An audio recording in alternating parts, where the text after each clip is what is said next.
everything is fine, I know, okay, they're conditioned to lie, and they don't know their body, you know. Right. So I got a starting offensive lineman. You know, he's a huge dude, and I'm starting to move him around. You know, he's standing up, and I'm moving his shoulder like in an internal external rotation position.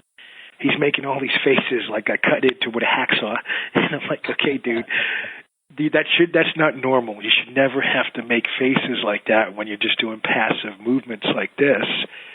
I was like, so now I'm just going to ask you again, like, if you have to make a face of any kind, we will define it as pain, okay? So now, as I'm moving you, do you feel your muscles in your face starting to change position? Are they moving around? And he's like, yeah. And I'm like, dude, that's pain.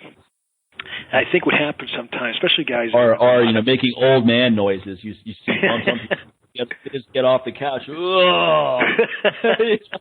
It's like, all right, no, you're not feeling too good. If you can't get off the couch without making a noise, you know, you've got some problems going on there. Yeah. Well, there's a lot of stuff that can be done to help people get out of pain. I don't know if that's maybe another time you want to focus on some specific things about that.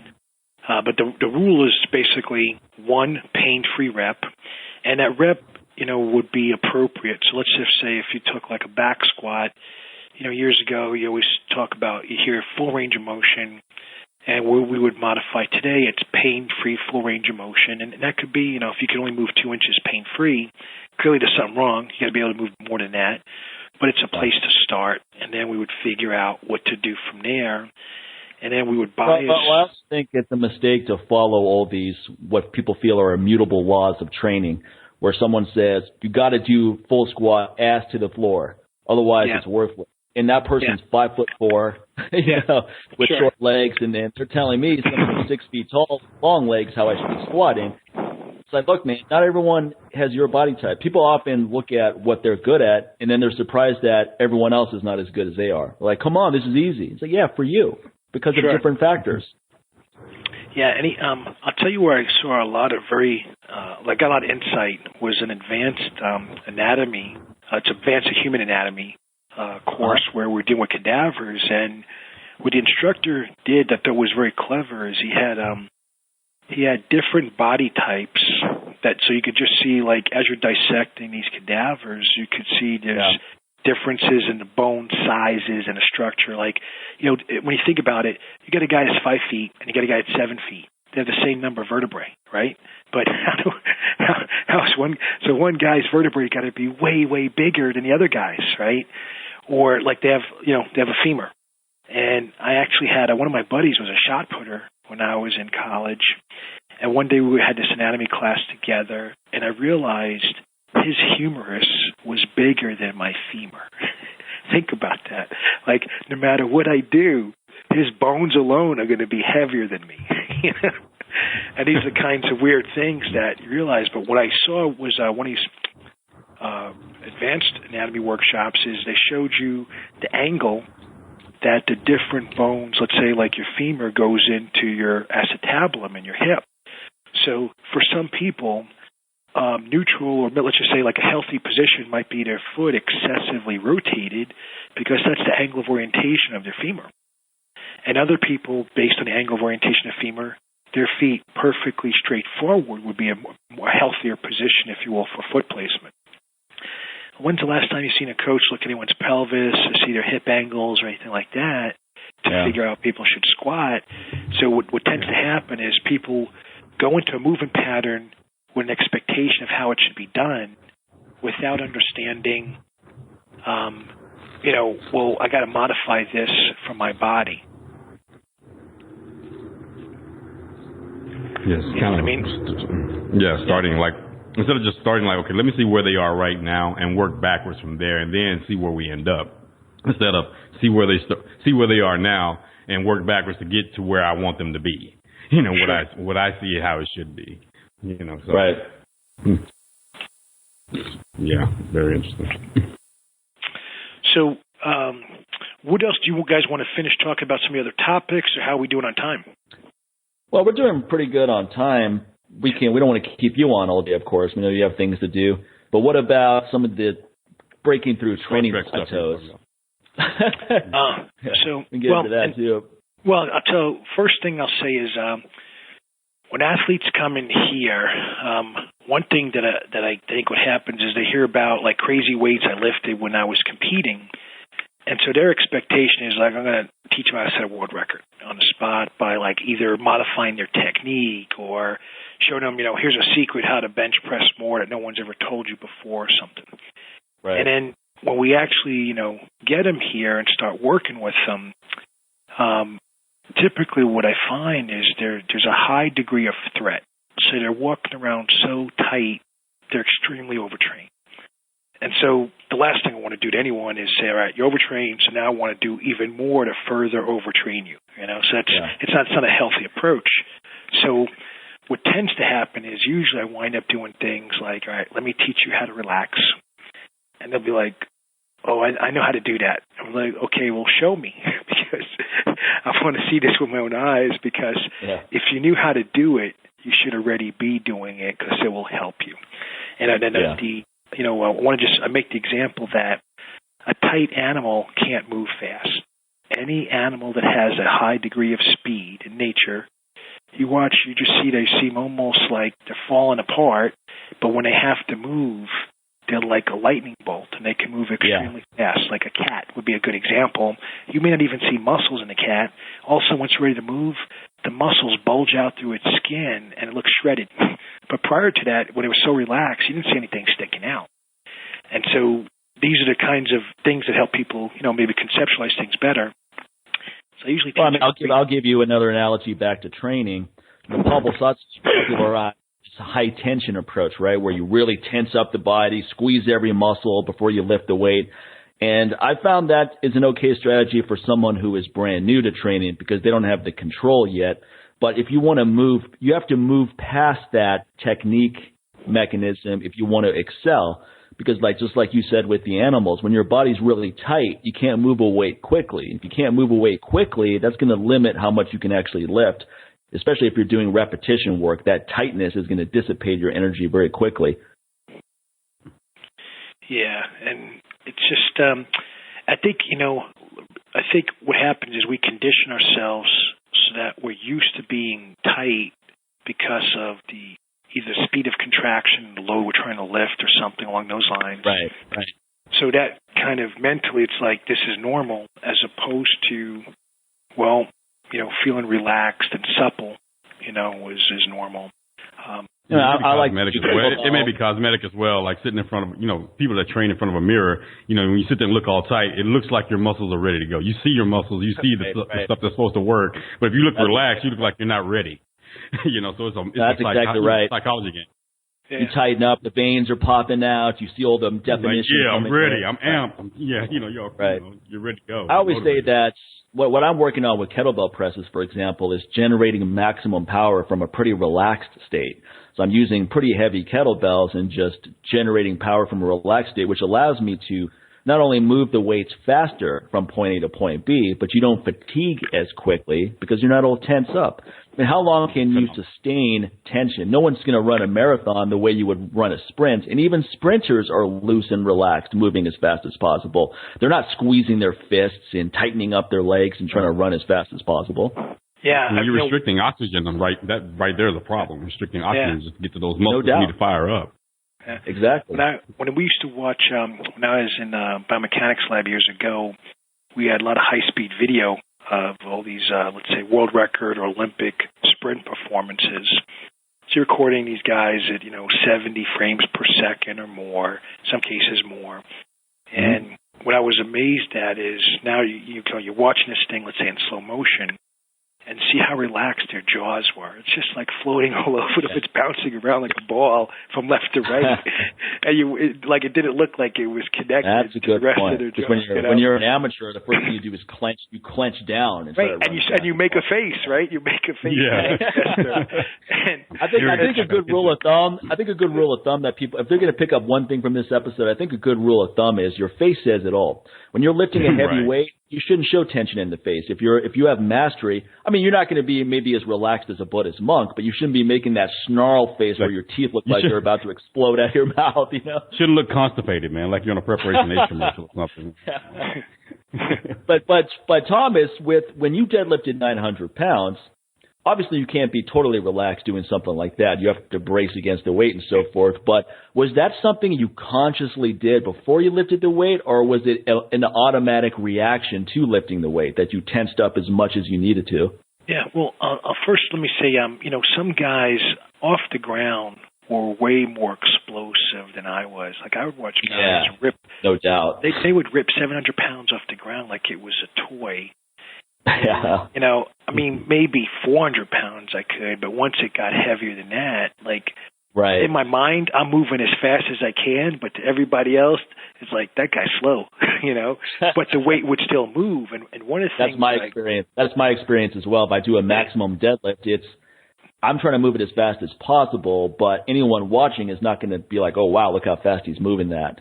It's not coming. I've worked on that technique of trying to rip it off the ground as much as quickly as possible. It just doesn't seem to work for me. It just throws me out of sync. Well, when I observed, let's say, mechanics of myself versus other guys, the one thing I noticed is that real explosive guys were able to maintain certain joint angles. So they would set up, drive against the ground, if you will, with their legs, and as they moved, they basically moved really well through their hips. Right. And in my case, I probably had damage in my hips, a long time ago and just wasn't aware of it. And so, well, I'm never going to have that great movement through the hip because, my left hip was probably ready, at least the process had been started. So what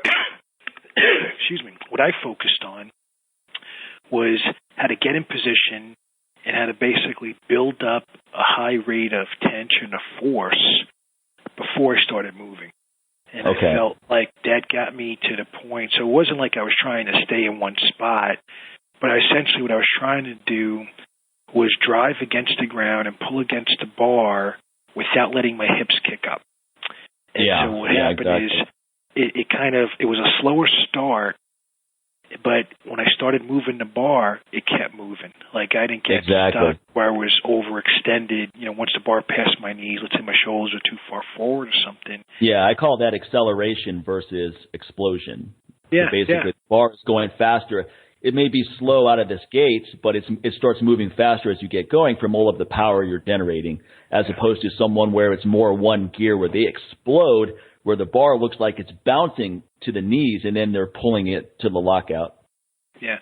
When I've looked at, I was watching this Netflix video the other day on this powerlifter from Great Britain. Gosh, I can't remember. It was a shorter guy, and he's one, I guess, number 4 in the world. I guess this would have been 2015 or 16. And they were showing him deadlifting over 1,000 pounds. And it was interesting because some of the taller guys were faster off the ground, but then they slowed down at the top, where he was kind of the opposite, slower at the bottom and then faster at the top, And it kind of reminded me of the differences in styles like we were just discussing. So in terms of, we want to get back to the training plateau stuff, how to break through the training plateaus, or something different. Let's talk about training plateaus for a little bit, then we can just wrap up there. Maybe 10, 15 minutes you want to talk about it, and then we can save everything else for another episode. So main thing is, so we do right now breathing drills and mobility drills, and then we have people incorporating that throughout their workout simply because it maintains the mapping of the brain with the joint. And some things to think about. Let's say if I have a guy and I'm standing upright, I have him then extend one leg behind him. So let's say he extends his left leg behind him. So he's doing like a standing, he's staying on the right leg, extends his left hip. So now his leg is straight. Have him do like a hip circle. So he's moving his leg in a circle. He can't see it because it's behind him. And now look at his circular pattern. And it looks like a zigzag, looks like a W, looks like, a weird Z. It's not a perfect circle. So what that tells us is that his ability to map his joint in his brain is not very accurate. It's kind of off. That's a very simple movement, and yet somehow he's having a struggling with doing it correctly. Now let's translate that to trying to coordinate all these joints in your body for running, swinging a baseball bat, other things. And what you realize is that most people learn how to get an action. They learn how to perform an action by focusing on external variables. So they're going to swing that baseball bat, hit a home run, but they never took the time to develop the internal sense of body awareness to move everything precisely. They just figure out a way through compensation patterns how to get that baseball bat to connect with that baseball. Or it could be swinging a tennis racket or any other device. Once we start taking people and teaching them how to test for discrepancies in right and left sides of their brain in terms of frontal lobe function, differences in cerebellum for balance, things in their breathing, their abilities in other areas improve dramatically. So to test this, I brought in a bunch of my buddies. They're local, they're high school or junior high school strength coaches. So you guys come in, and I'm going to make a statement, and I want to hear your perspective on this statement, and then we're going to test it. I'm like, okay. And, I know them pretty well, so of course they're busting on me and making fun of me and calling me all kinds of names. And so I said, all right, I'm going to improve your performance on the spot within 1 minute without any prior practice of the movement. And they were like, no way, F you, typical stuff your friends would say. And so I was like, let's just pick a simple movement, like we don't want to do something crazy, it's going to take hours. Let's just do like a plank. How much time do you normally hold a plank for? Some guys 45 seconds, some guys a minute and a half. And then I said, all right, well, we want to get way longer than that, especially now because you're fresh. Like normally, like if you did a plank at the end of the workout, you're not going to be, you expect you're going to be fatigued and stuff like that. But now you're fresh, we expect a pretty long time. So I worked on breathing cadence. And a breathing cadence would be something like just you would breathe in through your nose. And it's hard to, like in a podcast, it's hard to demonstrate it because you guys can't see me. But let's just say you can have a rhythm. Sure. So you breathe in through your nose and the same rhythm. And it might be like 3 breaths in through the nose, 3 breaths out through the mouth, like a pursed lips. Yep. And there's different. And you can do this walking, sitting. It doesn't really matter. Yeah. Right. Exactly. Yeah. Well, you could also do it for maximal power development. And once this stuff is, so think of it as like one breath, and it's like everything, every fiber in your body is going to contract to move something.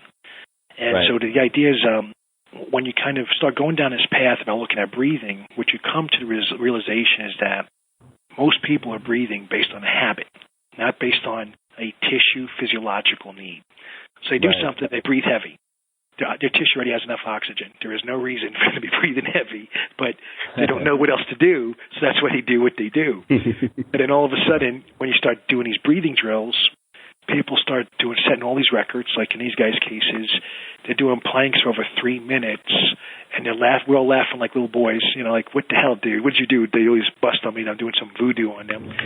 And I'm like, dude, one, it's distraction. Like if you're thinking about what you're doing, it seems longer than it really is, right? But if you were like reading a book while you were doing something, or you had to listen to like a podcast or music, like it doesn't seem as long, Right. So we already know that holds true for all kinds of things.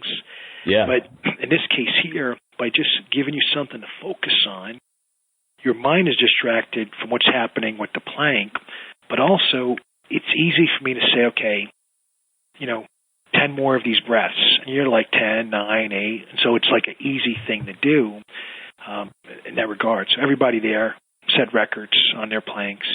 And afterwards, they were still making fun of me, of course. What about a legit exercise, such as like what? Like give me an example. I mean, so such as I don't know, deadlift, squats, pressing, planks are what I have some housewives never worked out before do.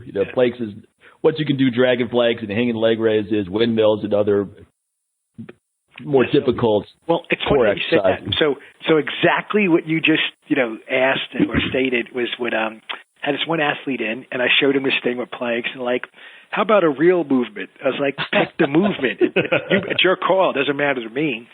I wanted to pick something simple because it's something they've done many, many times, and they already knew what their capabilities were. It's a low skill, right? There's not too much skill involved because you're not really moving.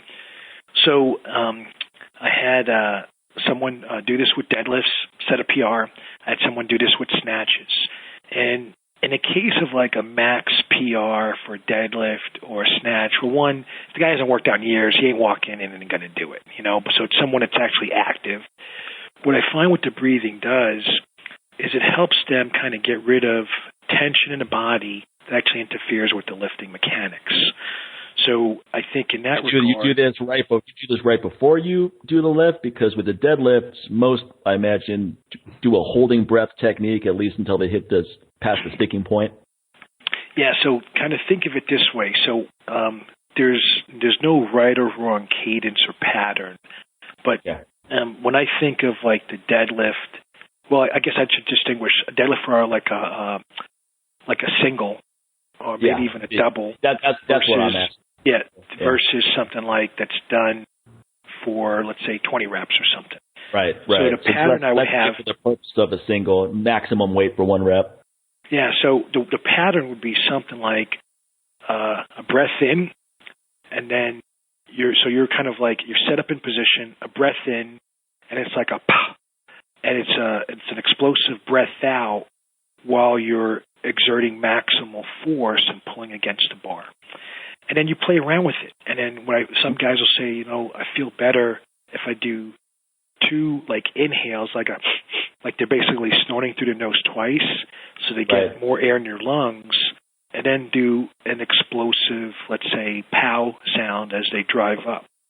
But you play with it with your technique or your mechanics and technique at the same time while you're doing this, and you start to find you move the bar faster, because you're trying to move the bar speed to keep up with your breath. And if the breath is very short and quick, that means you got to move quicker. And essentially condition your body to move faster, and over time, that movement pattern carries over. So, for example, if you do the deadlift as fast as you can, there's a maximal velocity that you could move. Right. Once you're at that maximal velocity, now you still have a lot of force that you could, use at the same time, because your power, you have a lot more capability.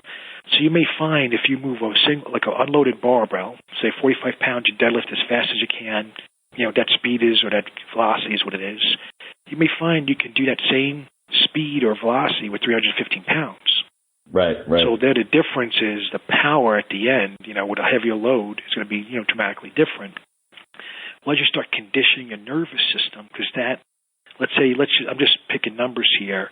Let's say you move a bar that's unloaded, or a 45-pound bar as fast as you move 315 pounds. The stimulation effect of that 315-pound load on your nervous system is far greater. Oh, yeah. Now what you would do, essentially like singles and doubles with very explosive deadlift, or it could be a snatch, or it doesn't matter the movement pattern. And then as you get that dialed in, you'll find that, one, you have to be let's say, in a very strong mechanical position to do what you want with good form. And you're gonna instantly learn how to relax. So this is where what I find is, you could tell someone, hey, relax. And some people can, most people can't. So for people that can't relax, you might have them tense up, and then when they get fatigued, they'll relax and do what they do. And then you might have other people that neither one seems to work that well. But if you teach them something else, they relax as part of the process to get better at something else. So it's kind of like an indirect way to teach them how to relax without drawing their attention to it. Because if you get them focused on it, they don't produce the result that you want. And so you get stressed about now you're getting stressed about following the directions. Like, hey, relax. That makes you more stressed because someone's telling you to relax, which is irritating. If you're really stressed about something and someone's telling you to relax, that instantly gets you irritated, and then you get irritated because you may actually try to follow that advice and relax, so it's compounded. Or they're thinking like, trust me, if I knew how to relax, don't you think I'd be relaxed right now? I don't need you to tell me to relax, Yeah, so with a lot of these, the assumptions that are made behind, like, say, some of these, but let's just say you're lifting anything off the ground, is that, one, it's easy to get in position. So let's say, for example, if someone has an issue with their knee or hip or some part of their body, they can't get into position easily, then I would first focus on how to help them that they can move in and out pain-free with no discomfort or difficulty. And then over time, and then you feel strong in that position. Sometimes you can get someone in the position, but they feel really wobbly and unstable in that position. You know, they can't generate power from that position. Yeah. Oh, and here's some tools we've tried here. So as an example, say a guy's got knee pain. Let's say he has no knee pain, before the workout, but now he's, let's say, deadlifting or doing anything that has some flexion or load through the knee joint, and he has some pain. You can just take a knee wrap and use it to create compression. First on the same side as knee pain, so basically the top of the thigh. So not on the knee. You would wrap the wrap at the top of the thigh to create compression at the top of the thigh. And that compression helps send stronger signals. Basically, it kind of gets the nervous system to cue in a little bit more on that side. And a lot of times people say there's no pain there. Sometimes what happens is we put the knee wrap on the opposite thigh. So let's say you have right knee pain. We put on the left hip. And then it's not designed, like we're not trying to do this for a blood flow restriction training. We're just doing it enough so it basically gets the nervous system aware that there's something else going on besides the knee. Right. And then they basically, essentially it's a distraction technique, if you will. And then they start to work out and like, my knee pain is gone. And so now the idea is it allows for a higher quality workout without damaging the body. And because the assumption is if there's no pain, you're not making anything worse. And then we would introduce maybe other techniques or ideas as far as, again, when you're seeing someone, like we might talk about something, but let's say if you guys saw me working out in a gym, you're going to see stuff I can't see, right? Because I can't see myself from the outside. Right. And so you would have different ideas versus just a casual conversation based on what you see at that moment. And that's the same thing, when like people come in and they'll be like, no, I have no pain or I don't have any issues. And as we see them moving, like, well, okay, then why is your knee going out so much, laterally when you walk? Yeah. Well, I've always had that. Well, so it might be normal to them now, but it may not be normal necessarily. It may not be healthy, let's say. And then we just explore what happens, like, why is that going?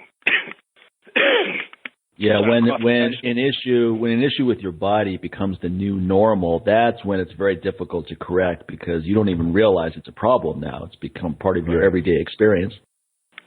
Oh, yeah.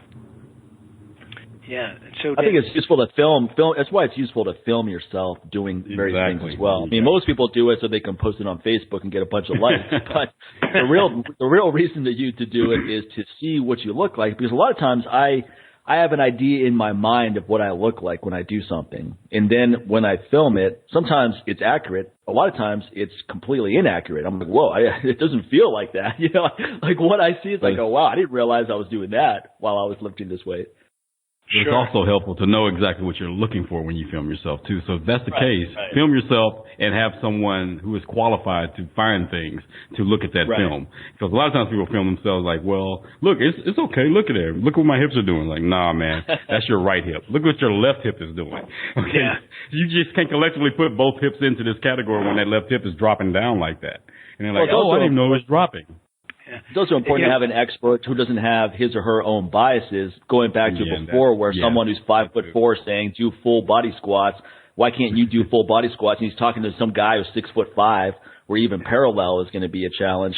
You want to have someone who can look at that and not say that what you're doing is incorrect because it's not exactly the way he or she does it themselves. Yeah, that reminds me of two things. One is that over the years, what I've realized is that I cannot coach myself because I'm always in my mind. I think I could do everything. So as a result, I just beat the hell out of myself. and even after 49 years, I still make the same mistakes. So I now have other guys that design my training because they're not emotionally invested in it. They're like, do what I say and you'll get results. Well, the only problem with that is, you know what my experience is with that, because I've heard that saying from various people before. I think Charles Staley said it once. He goes, you're always going to be your own worst coach. And I can understand a lot of people fall into that. I think the less well-calibrated you are, the more true that saying is. But here's the thing is, I've worked with a variety of coaches, and I've gotten good results from different people, but I've always found that I design the best programs for myself, whether that sounds arrogant or not. And the reason is because I've been training so long, I know what my body responds to at this point. So if I'm trying to improve my 1 rep max in a squat or deadlift, I know doing lots of sets of 5 for me is not going to transfer accurately. Even lots of sets of 3 is not going to. I have to be more precise. I'm not one of these guys who gets these magic transfers with stuff where I focus on kettlebell overhead presses and that improves my bench press or my barbell military press. It's different enough, the technique, that I have to be more precise with what I do. So I haven't found a coach that has ever accurately assessed this in me. Generally, they have their own preconceived biases themselves. They're going, okay, here's what I know works for everybody. I was like, this is what you think works for everybody. And usually it's something that worked well for them. Now they're trying to project that onto you. And you may get results with that, probably because it's different than what you're used to doing. So it's a different stimulus, but it's not going to be as precise as someone who's more well-calibrated designing a program for you. And frankly, I always tell people you need to get to the point where you know what works best for you, and you don't have to ask other people for advice. You've been working out for 20 years, and you're still hiring trainers. You're still doing consulting. I was like, don't you know what works for you at this point? I mean, come on. Yeah, there's always that challenge of certainly, we've evaluated training programs that are commercially available to clients because we wanted to see, why is it so many people come in and they have so many glaring errors with their dysfunction, like you would expect if they're working with a competent professional. And this is not just like personal training. This could be physical therapist, athletic trainer, maybe some other type of, nowadays guys that claim they're posturologists and all kinds of things. You would expect that, that someone would have caught, this problem because it's glaringly obvious, right? Like you don't have to work out with it. Right. And one of the things that I noticed is that all these programs are just there, and then you walk to the door, and it's like, here's your program. And it kind of makes sense from the facility perspective because you're managing labor, and, if everybody's got 1 of 10 possibilities they're following, you don't have to learn and teach a lot. You know what I mean? Like, you don't have to learn this stuff because you're already going to do the same thing. And, that's so similar to medicine, though. I mean, think about how many people are diagnosed with a terminal illness, and before they go to a center or a facility, and before they ever get there, they already got the treatment waiting for them, which of course means it has nothing to do with their unique, disease issue. Not it's personalized at all. Yeah. Right. It's the same thing for everyone.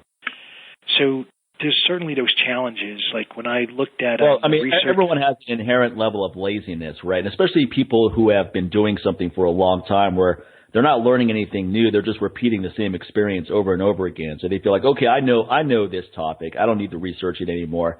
So anytime someone has that problem, you're using often what's antiquated information or knowledge to address that. And then you're like what you just said, Thomas, you're doing a generic protocol too. It's like, oh, you need to lose weight? Okay, we're going to have you do this diet and this exercise regimen regardless of who you are. So every single person who comes to you who wants to lose weight, you put them on the same diet, same nutrition, same training regimen, just categorically across the board, which is why so many people get such poor results. If generic programs are only going to work so well. Yeah, and that's kind of where I think certainly, people aren't going to get maybe the best possible result, when that kind of thing's implemented.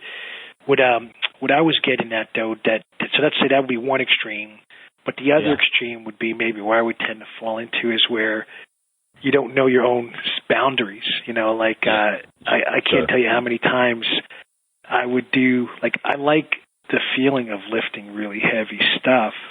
Because I did that for maybe 30 years of my life. So then, because I'm so, let's say, intrinsically connected to that sensation or that stimulus, that's not really healthy for me. And let's say, look at my left hip. So having someone that's competent that could say, all right, you're not looking good doing this movement. We're going to change the movement entirely, like not do it and do something else. That's definitely a benefit.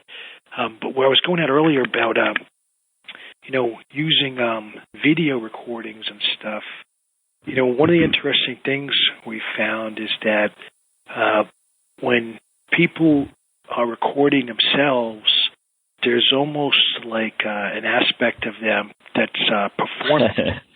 And so in a way, like you mentioned about the guys recording stuff to get on Facebook likes and stuff. Or you record it from a certain angle, which to be more favorable. Right. Well, I was just go ahead. I don't want to get sidetracked. There's a funny story. Maybe Sincere and I can talk about it after you're gone. But go ahead. Sorry. No, but I just was meaning that what happens is, let's just say there's no alternative motivation. Like a guy's actually recording himself. Right. For his own purposes, not for Facebook or anything. But the fact that he's doing it, that biases him in a way to either worry about the quality of the recording, so now he's not engaged in lift per se, or he's thinking about making something like, I want to make sure my technique looks good. So essentially the problem is there's a cognitive impact of this recording that affects... Right. It's better than it would normally be if you wasn't recording it. You're more worse, right? Because it could go either way, But so it works better when you're doing what you do and then someone else is recording.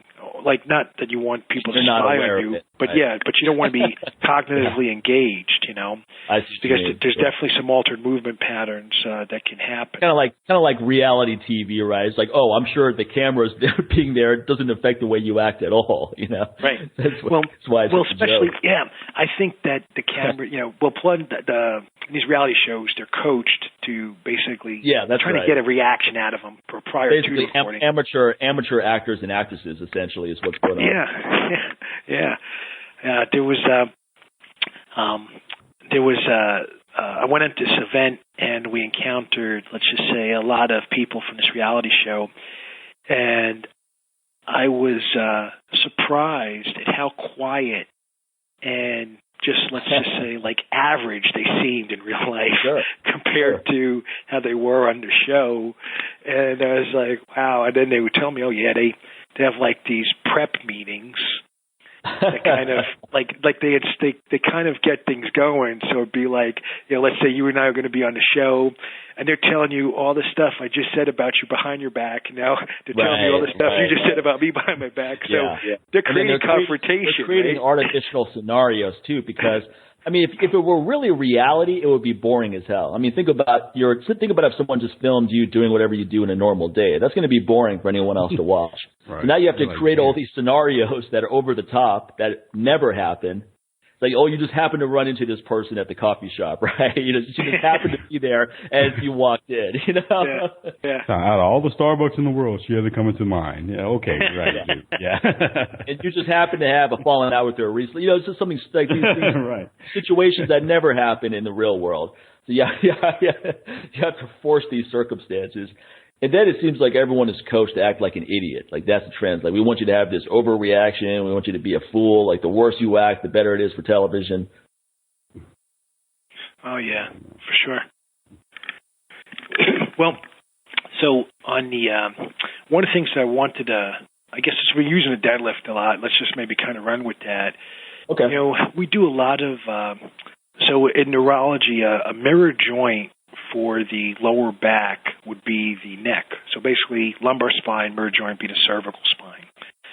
So when we have people that have pain sometimes, or even athletes that are tight, so let's say they say, I have no pain, but you're just watching them move, and they're a really good athlete. When they walk, you see really good energy transfer from the ground through their body across their hips. In an athlete that has different types of dysfunction, it almost looks like their lower body and upper body aren't connected together. It's kind of like the legs are moving, but the upper body it doesn't move at all, or it's kind of moving not quite in the same rhythm as you would see. And a really good example, there was, by the way, a good example of analyzing gait is the Olympic gold medalist. What was that young lady's name? Was it Simone, right? And, Simone Biles. Yeah, so there was a video where they showed her throwing out the first pitch in a baseball game. Oh, that's Simone. Okay, yeah. And she comes out walking, and her gait was absolutely terrible. what it made me realize is that this is, the best gymnast in the world, right, at the time. And you can have such a high level of dysfunction and still win a gold medal in the Olympics or multiple medals in the Olympics. So then how do you interpret that? In other words, did she have to have that dysfunction in order to do well and get a gold medal? Or is it just a glaring problem that was ignored because our coaches don't do any gait analysis, of any kind? Right. Like if you're just watching someone, do backflips all day, you're really not worried about how they're walking, or if they're going around on these parallel bars or, the beam, whatever. So it's really difficult to interpret that. But what we do know is that mechanically the force is transmitted there's a lot of extra torque on the lower back, and ultimately there's going to be rotational forces, and, it's going to be the hip, the knee, the ankle. Like one of those joints on either side of the body is going to take the beating because the forces have to go somewhere. They just magically disappear. And I've seen that a lot over the years where I've seen these guys that do incredibly well, in their sport, but you see them outside and there's some glaring issue that's going on. And so one of the things I would try to figure out is how do I correct that problem without drawing their attention to it? Because the reality is they could be like, well, if it's holding me back, how am I still performing at the level I'm performing? And I'm looking at it from forces transmitted throughout the body and how that's going to create long-term damage. I'm not simply looking at it, well, how does this gait right now affect their ability to move in their sport? Because I know some people have a switch, and when they turn on the switch, they do well in their sport. And when you're outside the sport, you're not dealing with the same person. I mean, a good example would be Ray Lewis. When he turned it on, I mean, he was feared, but outside, you're just talking to an average guy. Except he could run through you. And that's a lot of athletes. A lot of MMA fighters are like that. You meet them, they're the nicest guys you'll ever meet, and then when they're in the ring, they unleash the beast. Switch, man. Yeah, exactly. He's like, whoa. It's like, okay. When you think about it, that's healthy, though. You don't want them to be like they are in the cage in everyday life. Well, it's tiring to be always on anyway. Yeah, exactly. No matter what you do. You don't have the energy for that. It's just biologically, it's just not going to happen. You're going to wear yourself out. Sure, but think about, though, if they're coming in to, let's say, get a problem solved, let's say they have some orthopedic issue, really I'm dealing with two different people, right? The guy in the ring, let's say, or the guy in the sport is different than the guy that's outside the sport. And I say guy, it could be man or woman. So I had to figure out ways to kind of get rid of inhibitions or issues in the nervous system, but that would carry over. In other words, whether they were in or out of their sport, it would still apply and help them. And so one of the things I started exploring is these concepts of you can almost think of it as like flossing nerves or nerve glides, and then circles of the neck. And so an example would be, so let's say someone's standing upright and they're going to try to touch the ground with let's say their fingers or their palms, depending on the level of flexibility or mobility through the hips. And let's say they go and they can't get past their knees. Well, this is obviously someone that's, there's something going on here. This is not normal. You should really get further than that. And you have them try stretching. It doesn't work. So there's something else going on. So we try breathing tactics or breathing strategies, and that gets so much range of motion improvement. I've tried then neck circles, where they're basically essentially loosening up their neck, and that sends reflexive mechanisms or activates reflective mechanisms in their lower back, and now they can get more range of motion. And what tends to happen is when they first start it doesn't hurt, but it's very uncomfortable for them because they've never done it before. Yeah. And it makes people aware of your brain accepts what's normal, stuff you don't do. So in other words, or whatever pattern you're reinforcing. So if you come home every day and sit on the couch, that teaches your nervous system not to move. So if you come home from work every day and you do different things and explore your body, like ankle circles, neck circles, things like that, hip circles, Yeah. The brain gets better at moving the body. So it doesn't have to be crazy loading. It doesn't have to be a sprint or running, or a cycle, bicycling or anything. But just simple movements like that over time result in someone that moves better in running or other movements than someone that just comes home and does nothing. And right. So part of the strategy then would be to figure out how to incorporate these movement patterns, let's say beginning, middle, end of the day, or in a way that keeps your nervous system engaged. And when that's done, what I could share with you then is it does not matter what the MRI shows in most cases. So people typically come in like, oh, my MRI shows I got this, jacked up, whatever. You could fill in the blank with a joint. Yeah. And I'm like, well, the problem with that is the MRI just shows you the structure. It does not show you anything about the state of your nervous system. And so right now, you're explaining your problem with only one little bit of data. Why don't we see what's going on with the rest of you, and then you tell me how you feel about this MRI after we're done. And 100% of the time, they realize, wow, the MRI had no value at all because I could do everything I want pain-free now, and we know the structure didn't change. Whatever damage was there before, it's still there. It would be like getting testosterone measured, but that's it. Nothing else. Not estrogen, not free testosterone, not DHEA, not pregnenolone, not cortisol, none of the other factors, just liver and kidney function, just testosterone, and then going and basing a strategy just on that number. Right. Yep, that's exactly right.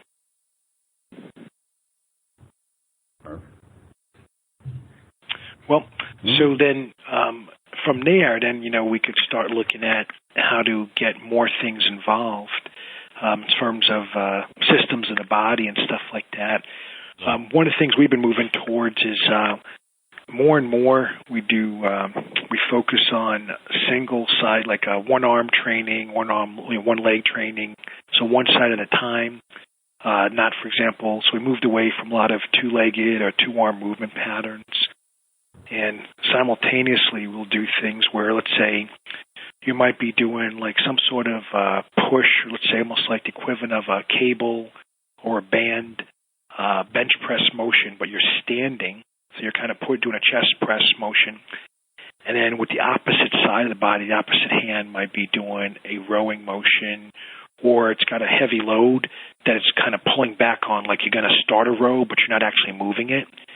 And the idea is because those sort of opposite movement patterns, if you will, they connect better with the brain as far as the functions of the brain, but allows you to also test and compare if there's discrepancies in terms of your nervous system ability to control the opposite sides.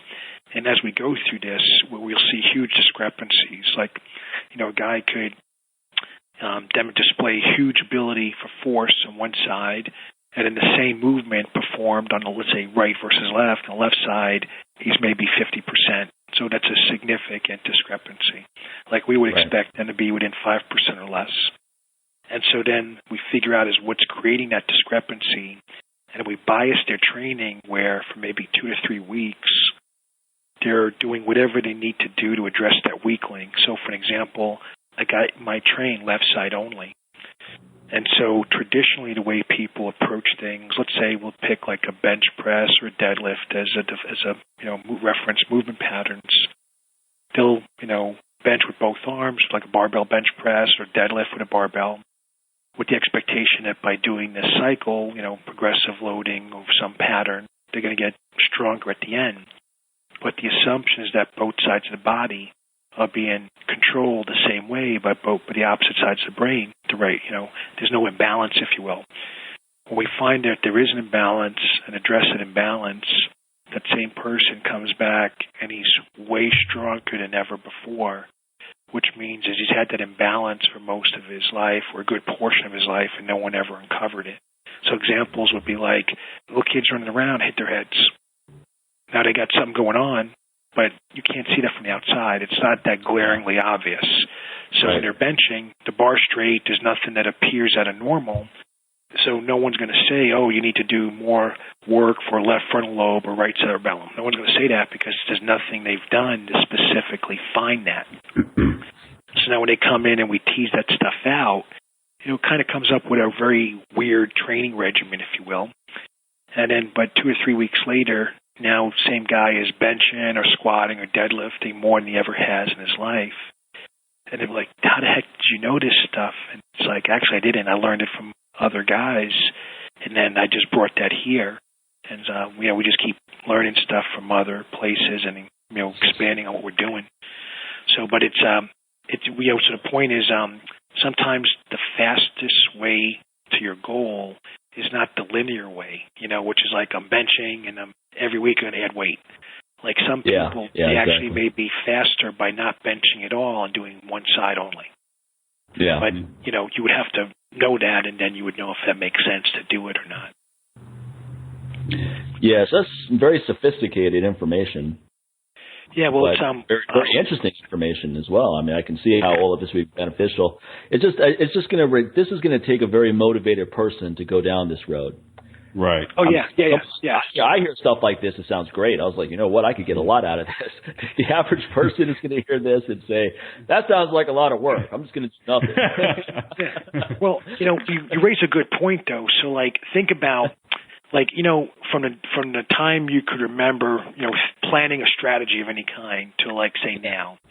How many times have you said to yourself, hey, I want to do it, and then you never actually do it for whatever reason? Doesn't matter, because something more important came along, and now you can't do A because B matters to you more. And you just realize most of the time those are things that you don't really care about. Like I'm reading this guy's. You weren't as interested. Yeah. No, you just realize real quick whether you try something. You may think I want to be a rock star, so you start playing the guitar, and then you start trying to book a gig, and 3 people show up, and you get up there and bomb, and then you decide, you know what, this is not for me. While someone else who really wants to push through it, that's just going to be a learning experience. They're going to be like, okay, this is where I'm at right now. I'm going to keep going. That's someone who's really committed. While the first person who gives up after that experience, that's someone who realized it wasn't for them. So a lot of times when people give up on stuff or they never get started, they didn't really want to do it. You just have to be honest with themselves. Well, that's something that intrigued me about human behavior. So you do something, like your example, so 3 people show up, another guy does it, and you decide, I'm not going to do this, right? It's not for me. But another guy does it, 3 people show up, and he goes, I'm going to try harder. Where's the switch between the 2 people? One guy's ready to go off and stop, and another guy's going to put more effort into it. And I've seen this, I've had the opportunity to work with people with all kinds of weird issues, they touch an electric line, and one person, their arms got blown off. Another person stepped on electric line, legs got blown off. And let's just say people have been dealt with some serious challenges in life. And when I look at what they've been able to accomplish, and now I compare that to, family and friends that they've never had those challenges and they're still not doing anything. And one of the things that stood out for me is that, in various cases where people were able to overcome something that's pretty serious, losing one arm or even a finger is a big deal. Both arms are low, No doubt. They approached it like, all right, there's a solution to this. I just got to figure it out. Somewhere in their head, they didn't accept that was the end. There's just, okay, I got to work around this. I'm going to go left instead of right or something in their mind. And that's the one thing I thought, in my mind, I kind of labeled all these guys as champions. And that's just for me to put a term that I could.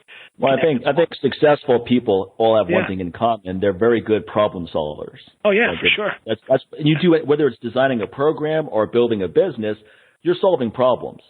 And you're very good, and the better you get at solving these problems, the better your results are going to be. The faster your business is going to grow, the more successful it'll be. The stronger you're going to get in the gym. Most people, they work out, anything works, right? The first time they try working out, anything you do is going to give you some results because you're starting with a clean slate. And then all of a sudden, the results are going to slow down, and then they're going to come to a screeching halt, which is where the majority of people give up. They just decide, okay, this is as far as I'm going to go, And then, while people that are problem solvers, though, want success, they're going to want to keep going. They're not going to be discouraged by that. They're not going to say, okay, I went from 100 to a 225 bench press, and to get to 315 is going to take a lot of work and problem solving. I don't care to do it, so I'm just going to stop here. While the other person's going to go, no, I want to bench 315. I want to bench 400. I'm going to keep solving problems until I get there. Yeah, absolutely. I think that's, well, it's interesting to understand why, because I think people coming from different backgrounds, like imagine a child that's in a negative family environment and they're kind of told, you know, you don't matter, you're never going to accomplish anything. Yeah. Understanding the behavior aspect of these things, like, you know, what makes some people, you know, work out harder or figure out a solution as you used, versus other people, you know, and, kind of succumb. Using that example, and I wouldn't recommend this to anyone, but sometimes that makes that kid defiant, where it's like, I'm going to prove everybody wrong. It's like, F you people. I'm going to get out of this environment. I'm going to prove all these naysayers wrong. Obviously, you don't want to roll the dice and try to use that reverse mechanism to try to get someone motivated, especially a kid. But sometimes that's what happens as a result of that.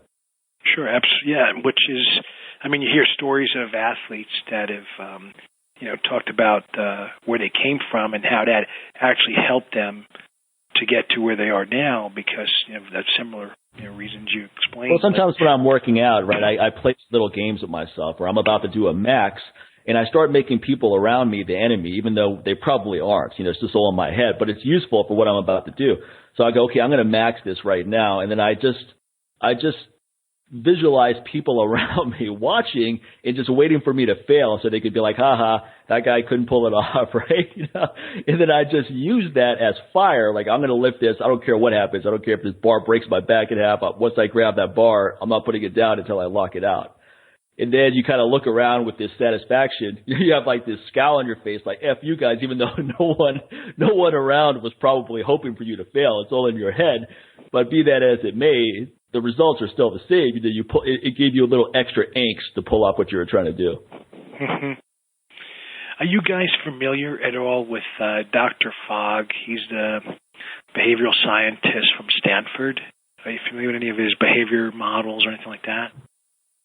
Can't say that. No. I can't say I've ever heard of it. No. Well, so you know, like how you hear a lot of times, 30 days, you know, you can make a habit type of thing. Yeah. And, so I've been hearing that, I don't know for how many years. And so essentially, Dr. Fogg actually studies this stuff, and he shows that's not true at all. That there's actually a formula. With that the research, I agree. Well, part of it, so in his formula, and this is part of what they call the Fogg behavior model, it's basically behavior equals motivation times ability times trigger, and it's kind of at the same moment. And so the examples that, you know, people might use practically is something like, if let's just say, let's say I ask you to stop working out, and you might be, man, I love working out. You know, that's not a behavior you're going to do.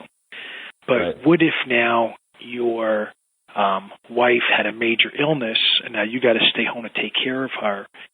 You don't really think about working out now, right? Your focus is on taking care of your wife, let's say. So instantly, you could give up working out because something more important is going on. You know, there's something that matters to you more than, let's say, working out. And so that's what's kind of meant by the motivation times the ability times the trigger. The trigger would be, well, you know, sick family member, you know, and then the motivation is, well, you want to help her get better, you know, or healthy or something. And yeah, you could go to the gym or not go to the gym, like you'd easily have the ability. The reason why I mention that is, you know, part of understanding how to help people that either have pain or we deal with a lot of terminal illnesses here. The one thing I've seen over and over again is if I look at the research as a whole, that a lot of times people are focused on the treatment per se. So I'm going to take this drug, I'm going to get this surgery, or I'm going to get, you know, do this exercise regimen. And because they're so focused on this one thing, they don't have any contingency plans when it doesn't work. So it's kind of like all their eggs are in one basket. And in the end, if they don't change their behavior, the treatment tends not to work anyway because they simply won't stick it out. So an example would be, we have someone that's dying and like, you got a lot wrong with you. You need a lot of pills. There's no way to get this type of nutrition into you without taking these pills. And then people would say, well, I don't really want to swallow pills. So they're almost, since they won't change the behavior, and they don't have let's say a dysphagia, they don't have any trouble swallowing anything. So they simply made a choice not to, you know, take something So it begs the question, well, do you really want to get better, right, if you're not willing to change the behavior? But we know now we can ask people basic questions up front before we ever do anything treatment-wise with them. And we already know if they're going to get better or not. And part of some of the stuff that's come out is, if people aren't capable of changing their behavior, then the exercise, the diet, the supplements, the medication, the surgery, that does not have as much impact, or in some cases it's never going to work. So, for example, if you want to lose weight, but you're never going to work out, you're never going to change your diet, well, it's going to be a really rough road in terms of losing weight. Yeah. And as basic as that might sound or seem, it's the most overlooked thing that, for people when they're trying to engage, they're trying to make a change in life. And simple things like, hey, I'm going to start working out. I'm going to do this New Year's resolution, and I'm going to start working out every morning. And then when they come in and they go, how's your workouts going? I go, I missed every one of them. I said, okay, well, let's look at this. When do you have your highest level of energy? Well, at night. Okay, so then why did you schedule your workouts in the morning when your energy is low? Like, that'll never work, right? Because it's going to be tough for you to mentally do it when your energy is low. Like, strategically, it might make sense to structure your workout when your energy is at the highest because you tend to be more motivated then. But these are things that oftentimes are not thought through because it's not a full strategy. It's kind of like, we talked about earlier, someone's going to get a program and it's the same program everyone else got. So there's no real strategy. It's just, here's what we do, kind of thing. Right, right. I share this because it ties in nicely rather with, how certain people that are able to create these solutions to the challenges they have, essentially they just figured out how to change their behavior in a way to allow for this other stuff to happen. I talked to this one woman who had no arms, and she's like, I'm just going to figure out how to drive the van with my feet. And I just thought to myself at the time, this just sounds so bizarre. And sure enough, she had her van set up. She could drive a vehicle with her feet. She actually has, she could get a foot up to the steering wheel. But at the time, it just sounds so bizarre. When you think about it, that's the healthiest reaction you can have, right? Is you go right into solution mode. You go, I have this problem now. That means I'm going to have to change I'm going to have to change my environment to keep moving forward, as opposed to, oh, this sucks. I can't do anything. Oh, I wish I had this back. You can't do anything about that. So when you think about that, that is the champion mindset, as you said. A problem comes your way, you find a way to move forward, blast right through it, as opposed to a problem comes your way and you get demoralized and you get beaten down. You start complaining all day long about it to everyone that'll listen, which is what most people do. Yeah, but that's part of the process now that we're doing is we're trying to introduce questions and stuff to help people kind of figure out where they are on their journey, because everybody comes in and says, I want to get better, but then you say, you've been dealing with this for 20 years, why hasn't this happened? And unfortunately, it's really sad that we see lots of people have had surgeries that I believe were necessary. But from a psychological perspective, I'm never going to tell a guy. Sometimes people have motivation. They just don't. They're just not getting the right advice, right? Like, they're motivated. They want to make these things happen. They're not getting the results, but that doesn't mean that they're not motivated. They just haven't found the right strategy, or they haven't gotten the right advice to get them to where they need to go. Yeah, for sure. Well, especially when in orthopedic cases, you're going to see a guy that does surgeries. So it's rare that he's going to give you a solution that doesn't involve surgery. Exactly. I was just giving someone that same exact advice the other day. Because you go to a surgeon, what do you think they're going to say? Go to the chiropractor? They're going to say, you need surgery. Yeah. Well, in the oncology world, about 100,000 to 1 million people will die each year in the United States because they got the wrong treatment.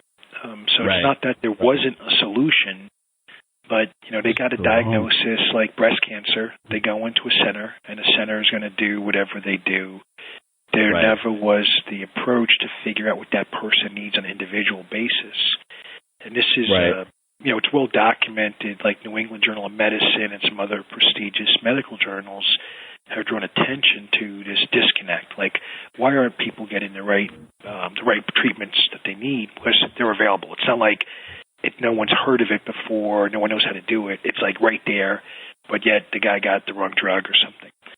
Well, unfortunately, the way our medical care system is set up is that no one is encouraged to put in the time to develop that personalized approach. It's more of a cookie cutter approach. You go to the doctor, you're gonna wait longer in the waiting room than the amount of time that you're actually going to see the person.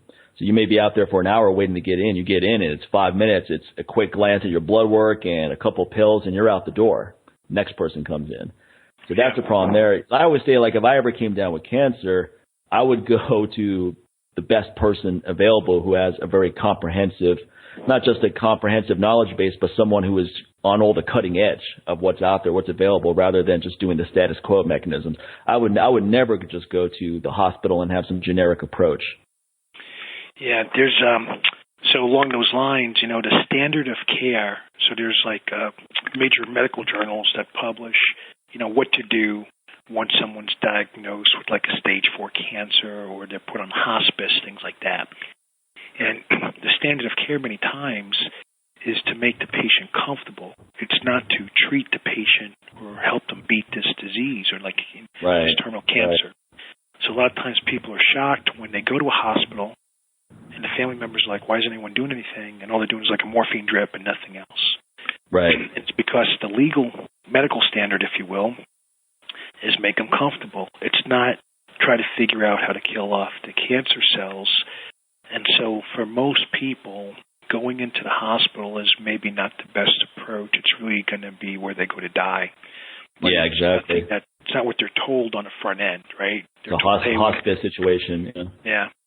Yeah, it's like, oh, yeah, we're going to try to fight this, but it ends up being more we're just going to manage your imminent death as opposed to we're going to show you how to beat this, or we have helped other people beat this, and we're confident we can help you beat it too. That's what I want to hear. I want to hear someone say, hey, I've helped a lot of people beat this using a variety of different approaches for each person.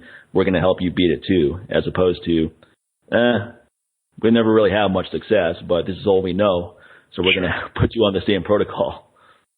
Yeah, do you guys on the podcast, like, do you guys going to do any video or have any can images be shown or anything? Like, is it just purely audio, like an MP3 file? Purely audio at this time. Yeah, because there's some really cool technologies that, especially in the cancer treatment side, that we're doing right now. Like there's that light stuff I was telling you about earlier, the fiber optics for your joint. There's actually this cool stuff where we use a patented form of curcumin from UCLA. And basically, it's been proven to reverse beta amyloid plaque, and these are people that have Alzheimer's. Exactly. Reverses things for people with Parkinson's, and it's been shown to be very cytotoxic to cancer cells. So it's basically the best form of curcumin you can get, period. Well, then this other group out of Germany shows that you could use basically a wavelength of light that's excitatory to the curcumin. So essentially, the cancer cell takes up the curcumin, and the curcumin is going to kind of blow up the cancer cell on its own. But then when you stimulate the curcumin in a certain way with this colored light, it's like a specific wavelength, then it's basically like cooking cancer cells. And so they have these really cool photos where they show you where they put these fiber optic LEDs. Like there's like someone has a big tumor. They put the fiber optic LED in the tumor, and everywhere the light goes, there's no cancer now. It's healthy cells. And so there's like these, spaces of like, there's like this big tumor, and now there's spaces of no cancer within the tumor. So essentially they call that interstitial treatments. It's like you're putting the LED lights in different spots in a tumor, and there's like a certain radius that'll kill stuff. Like it won't, in that context, it's not going to treat cancer in the whole body. So if you had cancer that was metastasizing, you would actually put those LEDs in different blood vessels and use your actual blood as a transport mechanism to kill the cancer cells. So it's cool pictures. So I got to see at some point if I can get this on my own site. Maybe we just tell people, hey, go click exactly. pictures or something. That would be cool.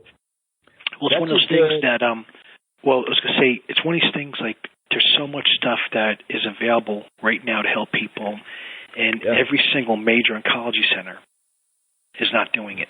and you're like, okay, why? And then I can go over the reasons why, but maybe it's a good topic for another time or something. Yeah, I was going to say, let's leave this as somewhat of a teaser for the next time you come on. That'll whet people's appetite a little bit, and next time you come on, we'll just make that the sole focus of the show. Yeah.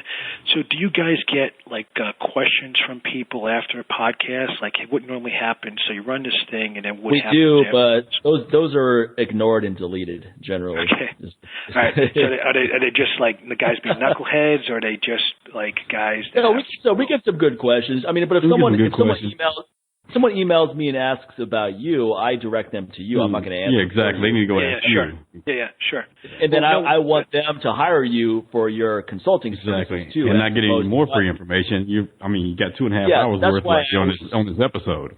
Exactly. So now it's time to pull out your wallet and get more specific information directly to you, and not just a general podcast audience. And that's what they need to do. That's why I always CC you, Thomas, as you've noticed, whenever I recommend someone to you, so that you know that I told them to hire you, pay you for your services, as opposed to me directing someone to you, and then they may say, oh, yeah, Mike said that you could help me out. And then you're like, oh, great, now Mike is telling these people that they can come to me for a free consult. I always make sure that, you need to pay him for his consulting services. He's not going to get on the phone with you for an hour and just answer all your questions because he's a nice guy.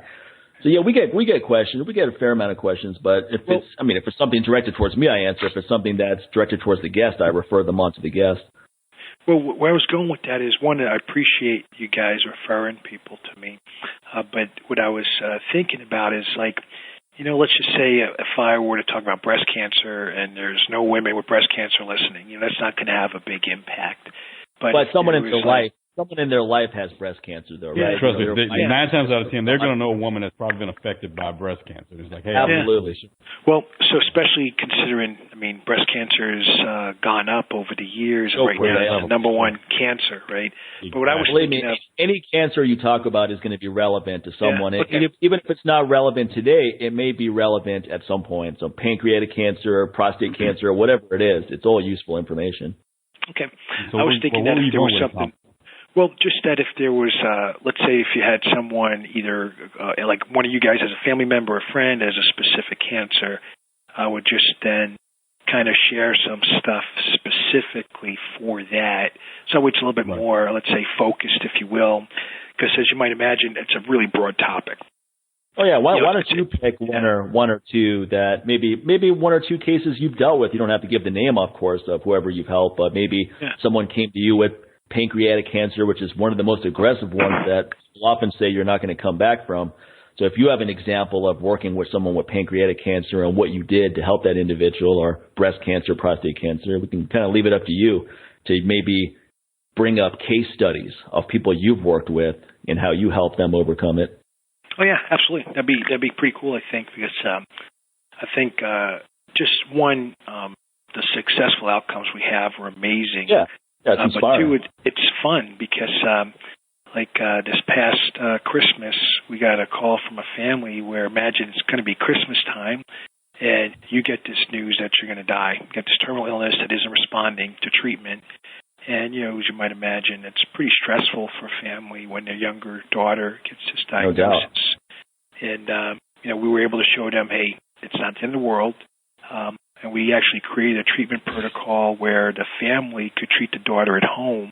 So for Christmas time, she's spending time with her family as opposed to being in a hospital. So there's some amazing resources that can be made available to people. That's great. I'm glad you're bringing it up for my own personal advantage, to be honest, because I always told Sincere that if I ever had some issue like this, I would be on a plane to Switzerland, where in a heartbeat. I told my wife the same thing. I could just go to Arizona because you're there. I don't have to go that far. It's a shorter plane ride.